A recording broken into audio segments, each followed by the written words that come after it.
I remember the exact moment they tried to erase me. I was standing right there, in heels I paid for, in a place I built, listening to my own mother-in-law tell security to escort me out, like I was nothing. And the worst part? Everyone watched. My ex-husband didn't say a word. His mistress smiled. The lawyer just observed, like it was already over for me. They thought I had lost everything. They thought I was weak because I stayed quiet. But silence isn't weakness. Silence is where strategy is born. What they didn't know, what none of them knew, was that every single move they made that night was already part of my plan. And by the time they realized the truth, there was no way out. So before I tell you what really happened inside that restaurant, I want you to do something for me.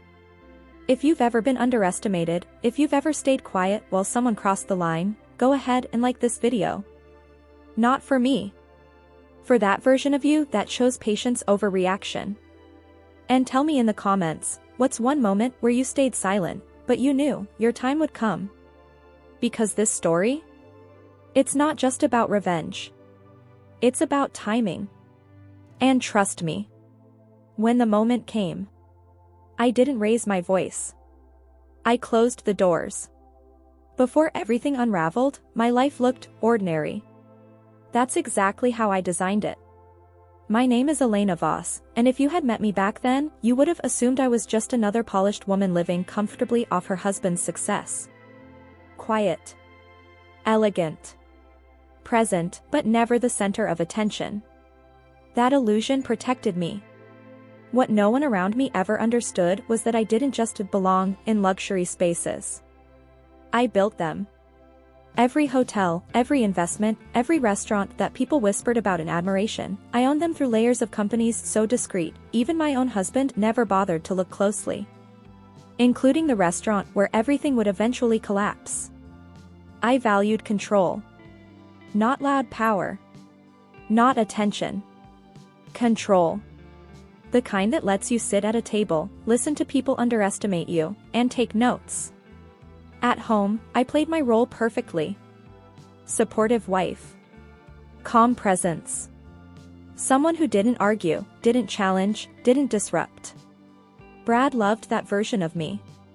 Because it made him feel powerful. And I let him believe it, for years. What he didn't realize was that every time he dismissed me, every time he made a decision without asking, every time he assumed I didn't understand the world he was navigating, I was watching.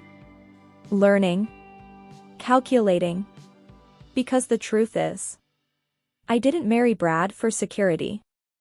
I married him because I wanted to see how far arrogance could go, before it destroyed itself. And I was about to find out. Brad Voss didn't just believe he was powerful, he needed everyone else to believe it too. He carried himself like a man who built everything from nothing, sharp suits, louder opinions, the kind of confidence that fills a room before he even speaks. To outsiders, he was impressive. Successful. Charismatic. To me, he was predictable. Our marriage had always revolved around one silent agreement: he would take the spotlight, and I would never challenge it. And for a long time, that worked in his favor. He built his reputation on visibility, while mine grew quietly, in places he never thought to look. But power reveals character over time. And Brad's character began to show in the smallest ways first. Late-night calls he wouldn't explain. Financial decisions he made without consulting me. Subtle dismissals in conversations, as if my opinion was decorative rather than valuable. Then came the names. Tiffany started appearing more often than coincidence could justify. At first, it was harmless, a colleague, someone from a project, just business. But the tone in his voice changed when he said her name. Careless. Comfortable. Entitled. He didn't think I would question him. Not because he was careful, but because he believed I wasn't capable of seeing the truth. That's the thing about men like Brad. They don't hide their betrayal well. They just assume you're too insignificant to notice. And for a while, I let him keep believing that. Because the moment a man thinks he's untouchable, is the moment he becomes easiest to break. The first real sign wasn't loud. It never is. It was a receipt, casually left on the kitchen counter, half hidden under a stack of papers Brad assumed I'd never look through. A private jewelry purchase. Expensive. Intimate. And definitely not for me. I didn't confront him. I didn't ask questions. I didn't even move it. I just memorized it. That was the moment I understood something important. Brad wasn't just being careless, he was testing the boundaries of what he thought I would tolerate. Seeing how invisible he could make me before I reacted. And I gave him exactly what he expected. Nothing. Days later, he handed me a smaller gift. Something elegant, but impersonal.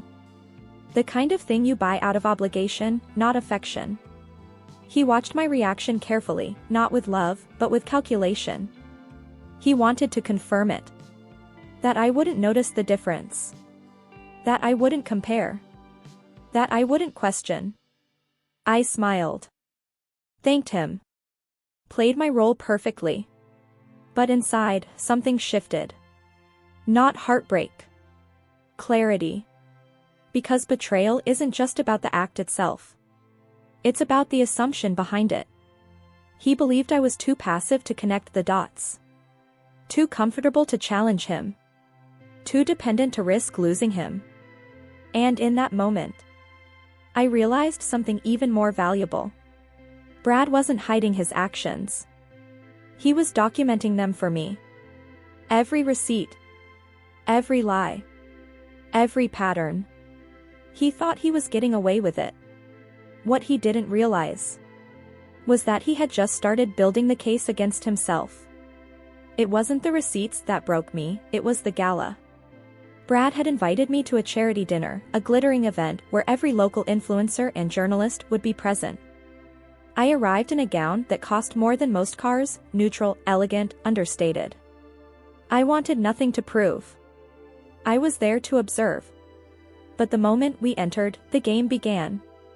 Tiffany appeared, radiant and deliberate, leaning close to Brad, laughing in a way designed to cut. I noticed the subtle smirks exchanged with his business partners, their eyes sparkling with amusement at my supposed ignorance. Then came the toast. Brad, holding a glass, made a casual reference to my new priorities and beautiful companions. Laughter erupted. Heads turned. Cameras flashed. I felt a ripple of shame, and then, nothing. No words left my lips. I didn't cry. I didn't defend myself. I simply watched. Every smirk, every whisper, every glance became data. Every insult etched into my memory. Later, I overheard Victoria, my mother-in-law, leaning into Tiffany, "She's barely relevant now. She should know her place." And in that moment, something cold and precise took root in me. This wasn't the end of my story. It was the beginning of theirs unraveling. Because humiliation only hurts when you let it define you. And I refused. But the question lingered as I left that glittering hall. How do you teach people like this a lesson, without them ever seeing it coming? The next blow wasn't public. It was legal. Brad, emboldened by the gala, moved to finalize the divorce quietly, armed with Marcus, the lawyer who smiled like he owned the system. They tried to take everything, my shares in our properties, my bank accounts, even the company I had built from the ground up. They assumed I would cave, intimidated by paperwork, by prestige, by the illusion of authority. I let them think they were winning. I watched as they filed documents, forged numbers, and whispered threats that were meant to unnerve me. My name was on the line. My reputation. My life's work. And yet, in the silence of my office that night, surrounded by legal files and financial statements, I felt calm. Because I had learned early in life that loss is only real if you relinquish control.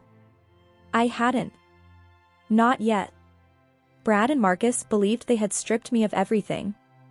They didn't see the truth hiding behind the balance sheets, the corporate structures, the trusts layered like armor around my assets. They didn't know that I had anticipated every move, every loophole, every overconfidence they relied on. They thought they were erasing me.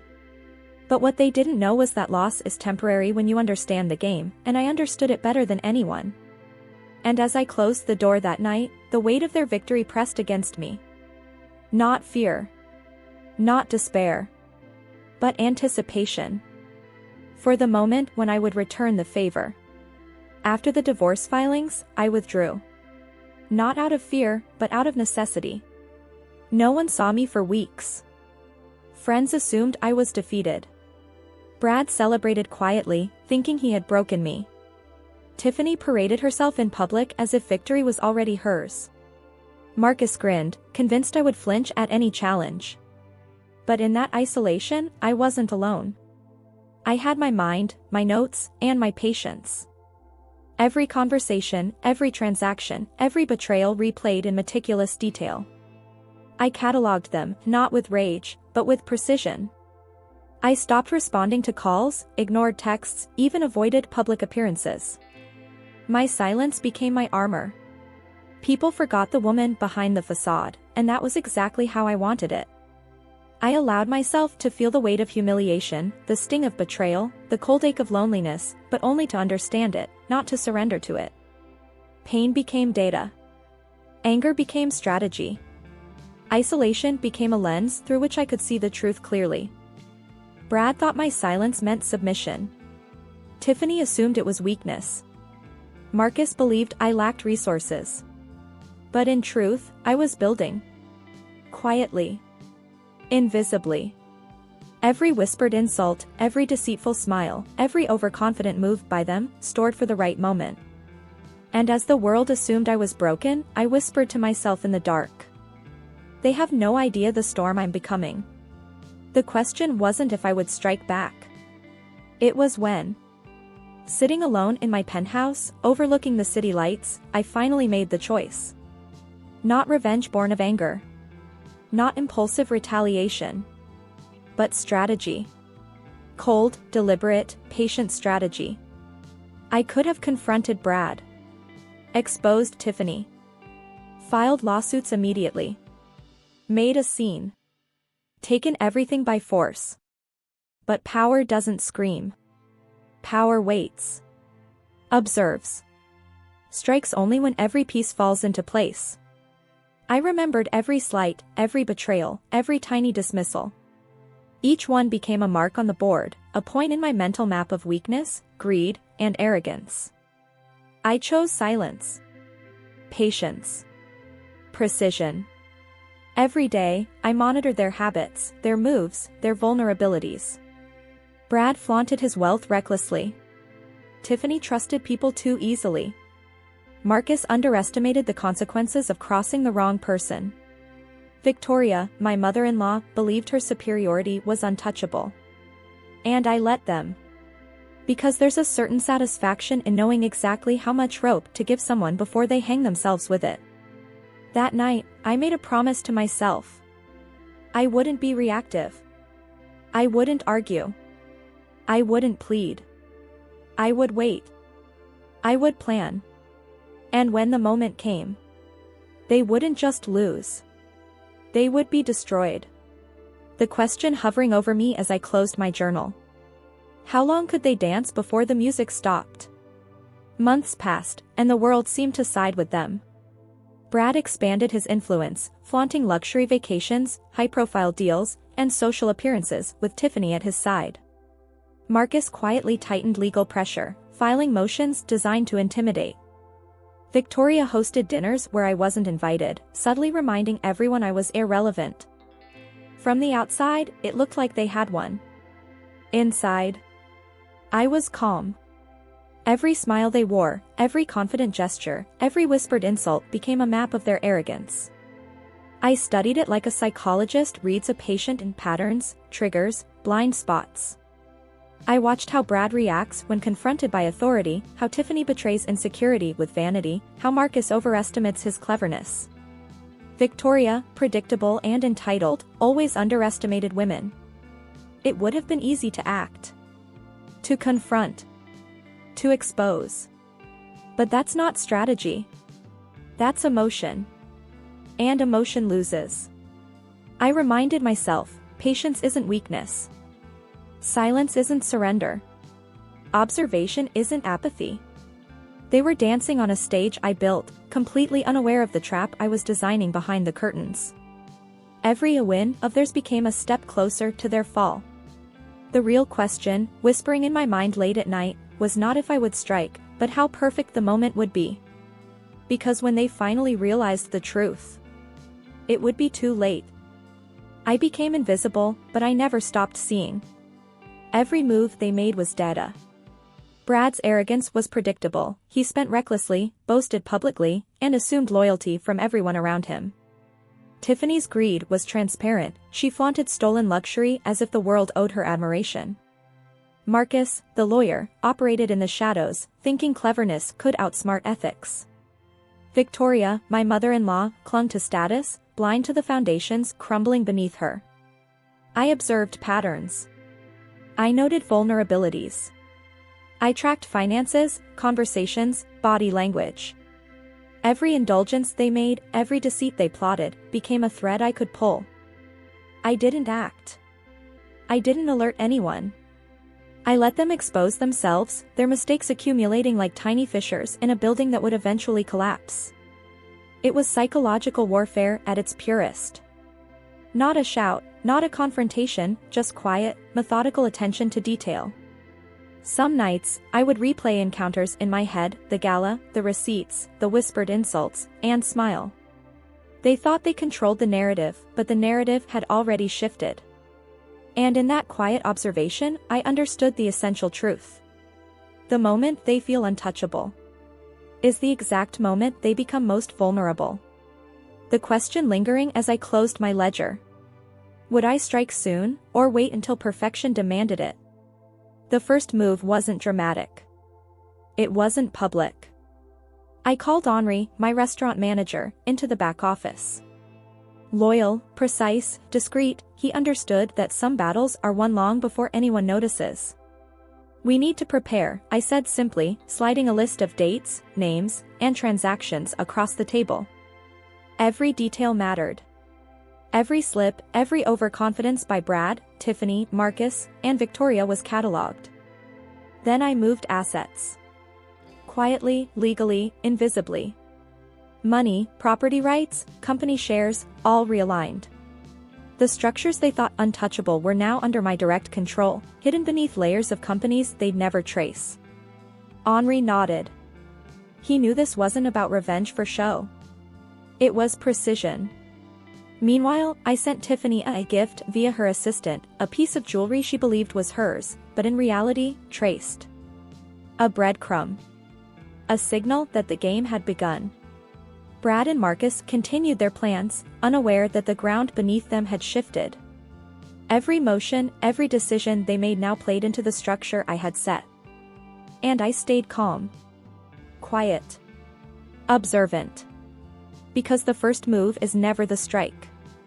It's the setup. The tension hung in the air like a storm waiting to break. And the question I whispered to myself that night. How long until they realize they are already trapped? Just as everything seemed perfectly aligned, a threat emerged, unexpected, messy, almost reckless. Marcus, the lawyer, had begun whispering to outside auditors, hinting at irregularities he assumed only he could exploit. He was close to uncovering my first moves, to unraveling the invisible threads I had so carefully woven. One wrong leak, one misstep, and months of preparation could collapse. I didn't panic. Not outwardly. I watched. I traced his calls, monitored his emails, and noted his routines. Every overconfidence, every assumption, every attempt to move faster than he should, it all became part of the trap. Brad, meanwhile, flaunted his wealth, entirely unaware that the accounts he admired were under my control. Tiffany continued her ostentation, blind to the fact that the jewelry she wore was a breadcrumb, tracking her movements and alliances. Victoria, predictably, interfered in small, petty ways, unwittingly tightening the web around herself. I realized that even the best-laid plans must adapt to human unpredictability. So I shifted quietly, subtly, like a chess master responding to an opponent's desperate blunder. I sacrificed small advantages to protect the larger picture. Every adjustment, invisible. every move deliberate. And as I watched Marcus pacing in his office, oblivious to my gaze, I smiled quietly, knowing that complication doesn't destroy a plan, it tests its precision. The question remained, cold and sharp. Would they stumble into my hands, or force me to strike sooner than intended? Sometimes, winning requires letting go. To maintain the integrity of the plan, I had to make a choice, give up something I valued, public recognition, immediate gratification, even a chance to confront them head-on, in order to secure the ultimate outcome. I temporarily handed control of a minor property to a trusted intermediary, making it appear as if I had been careless. A calculated illusion meant to reinforce their belief that I was weaker than I truly was. Brad and Marcus noticed, smirked, and assumed momentum was on their side. Tiffany gloated. Victoria felt victorious. Inside, I felt nothing but clarity. Every sacrifice I made, every visible concession, was a thread in the web tightening around them. My ego was irrelevant. Their arrogance was the weapon I wielded. I reminded myself that patience isn't passive. Strategy requires endurance, subtlety, and the willingness to endure discomfort for the payoff. Immediate satisfaction is poison, precision is salvation.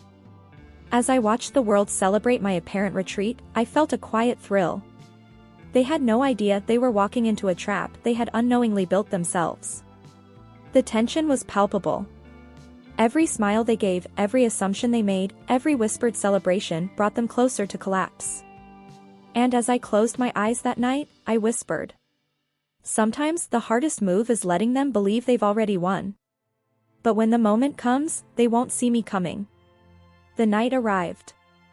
Everything I had observed, calculated, and waited for culminated in a single, quiet moment. Victoria had booked the restaurant for her grand party, arrogantly banning me from attending. Brad and Tiffany were gleeful, Marcus expected control. They thought this was their night, their triumph. I arrived early, under the guise of a catering inspector, unnoticed. Henri and my security team moved like shadows, placing discreet alerts, monitoring exits, and coordinating with local authorities. Every door, every hallway, every detail was mapped. As the party began, I let them revel in their perceived victory. Toasts were made, laughter echoed, Tiffany flaunted jewelry, Brad bragged about deals, Victoria basked in her control. Then, with a single gesture, I revealed the truth. I hope you're all enjoying the night, in my restaurant. Shock froze them. Henri stepped forward, showing the legal papers and company registrations proving I owned the building, the operations, and every account. Security discreetly moved to contain the situation. I exposed Brad's fraudulent transactions, Tiffany's stolen assets, and Marcus's illegal schemes, proofs I had gathered quietly over months. Victoria's arrogance crumbled as I disclosed her unpaid debts and seized property. The room went silent. Confusion, panic, disbelief. I had waited. I had sacrificed. And now, their illusions collapsed. And in the pause, the question hung. How do you survive when the world you built on lies comes crashing down, on the people who thought they were untouchable? Brad's smug smile vanished first. Tiffany froze, the weight of her stolen luxuries suddenly visible. Marcus stammered, realizing the evidence against him wasn't just strong, it was irrefutable.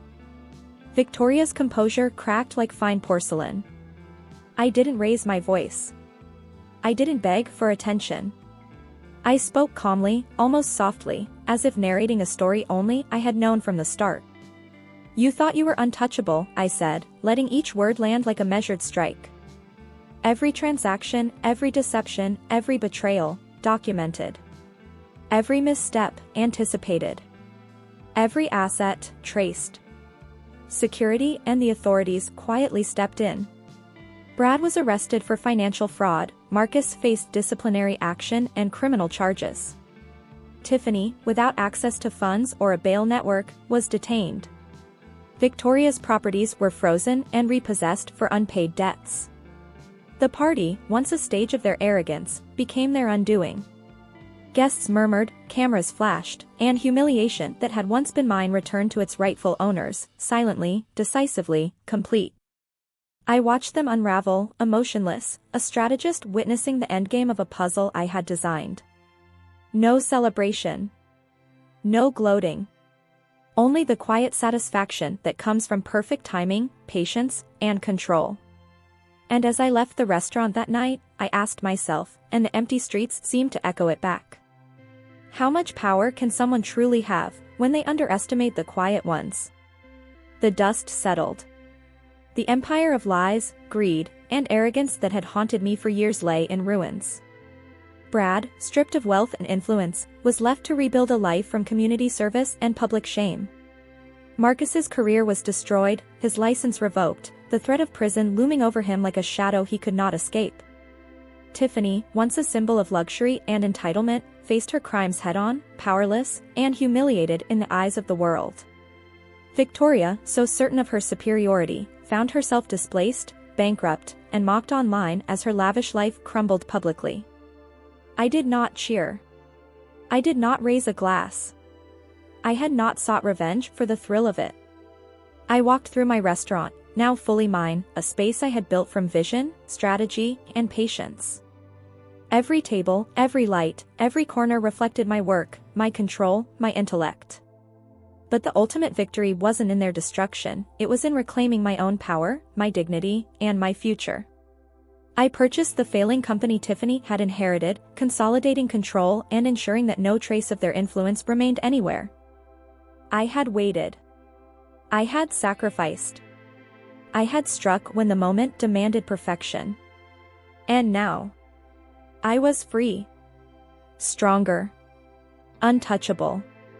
As I looked out over the city lights from my office window, a quiet thought crossed my mind. The world underestimates quiet strength at its own peril. And sometimes, the most powerful victories are the ones that make no noise at all. Silence had been my weapon. Strategy my shield. Patience my ally. And in that quiet mastery, I had finally won everything. If this story kept you on the edge of your seat, go ahead and hit that like button, it helps me know you want more stories like this. Share your thoughts in the comments, what would you do if you were in Elena's shoes? And don't forget to subscribe and turn on notifications so you never miss a story of strategy, patience, and quiet power unfolding.